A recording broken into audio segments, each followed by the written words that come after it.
उत्तर प्रदेश के प्रयागराज में प्रशासन ने स्टूडेंट एक्टिविस्ट आफरीन फातिमा और वेलफेयर पार्टी के नेता जावेद मोहम्मद के घर पर बुलडोजर चला दिया। हालांकि प्रशासन की इस कार्रवाई में काफी विसंगतियां हैं। चलिए हम आपके सामने उन्हीं विसंगतियों को एक एक करके रखते हैं। विसंगति नंबर 1, आखिर कानून क्या कहता है?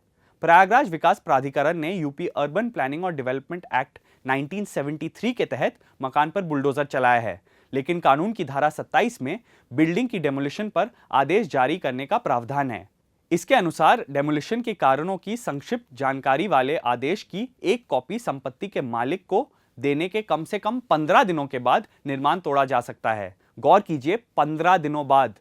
क्या आप जानते हैं जावेद मोहम्मद के परिवार वालों के अनुसार उन्हें प्रशासन ने कितना दिन पहले नोटिस दिया? सिर्फ आधा दिन।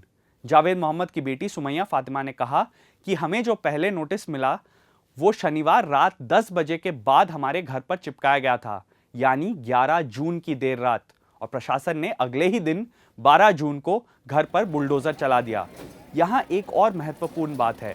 प्रयागराज विकास प्राधिकरण के आदेश में कहा गया कि जावेद मोहम्मद को 10 मई 2022 को ही कारण बताओ नोटिस जारी किया गया था, लेकिन कानून स्पष्ट रूप से कहता है कि आदेश की एक कॉपी मालिक को देनी होगी और उसके बाद ही 15 दिन की ये मियाद शुरू होगी। जावेद मोहम्मद के घर डेमोलिशन के खिलाफ कोर्ट गए अधिवक्ता मंच के वकील के राय का दावा है कि प्रयागराज प्रशासन ने नोटिस पर बैकडेट डालकर यह आसानी से कह दिया कि इसे 10 मई 2022 को जारी किया गया था, लेकिन उन्हें ऐसा कोई नोटिस कभी भी नहीं मिला था।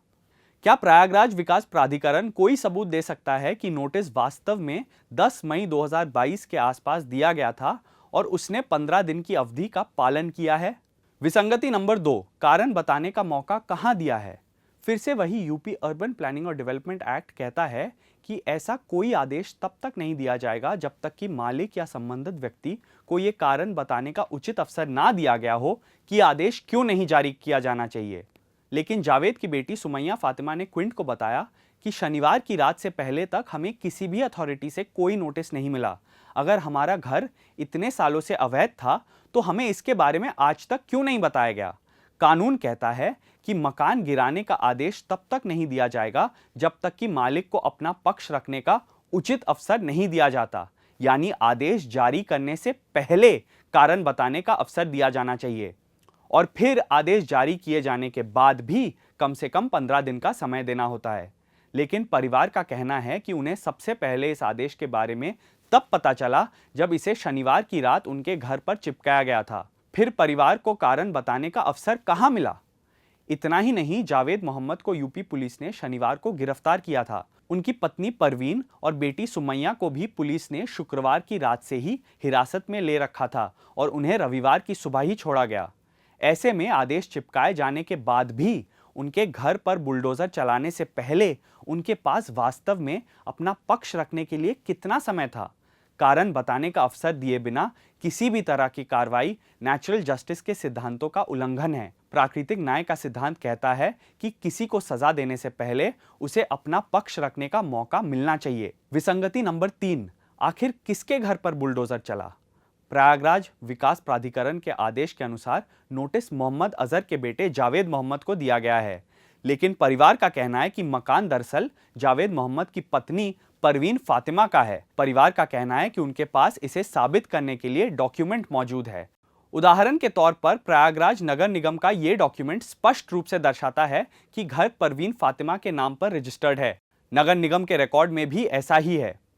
तो फिर प्रयागराज विकास प्राधिकरण ने अपने आदेश में जावेद मोहम्मद का नाम क्यों लिया? और अगर प्रशासन ने अपने आदेश और आधिकारिक संचार में ही गलती की है तो क्या इससे ये पूरी कार्रवाई ही गैर कानूनी साबित नहीं होती जो नियमों के उल्लंघन के साथ की गई है?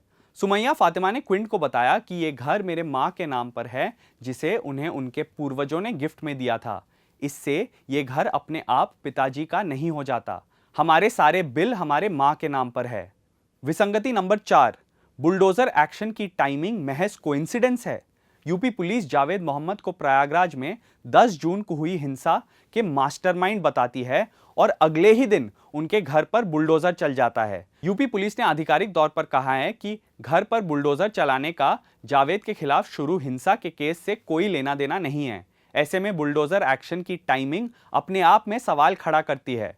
अगर खरगोन, जहांगीरपुरी और पूरे यूपी में कई मौकों पर ऐसे ही संयोग नहीं होते तो हम कनेक्शन के बारे में ये सवाल नहीं उठा रहे होते। जावेद मोहम्मद के वकील के राय का आरोप है कि जब यूपी पुलिस ने जावेद को प्रयागराज हिंसा मामले में मास्टरमाइंड बताया, उसके बाद ही डेमोलिशन की कार्रवाई शुरू कराने वाली नोटिस बैकडेट में 10 मई को जारी किया गया। ये बिना जवाब वाले ऐसे सवाल है जिनका जवाब यूपी प्रशासन को देना है। क्विंट ने प्रयागराज विकास प्राधिकरण से संपर्क कर इन पर जवाब मांगा है। अभी तक उनकी तरफ से कोई प्रतिक्रिया नहीं आई है। 12 जून को अधिवक्ता मंच के कुछ वकीलों ने इलाहाबाद हाई कोर्ट का दरवाजा खटखटाया और आरोप लगाया कि बुलडोजर चलाने की कार्रवाई अवैध थी और कोर्ट इसकी जांच करे। यदि हाई कोर्ट इस याचिका को स्वीकार कर लेता है तो इन सवालों का जवाब अदालत में भी मांगा जाएगा।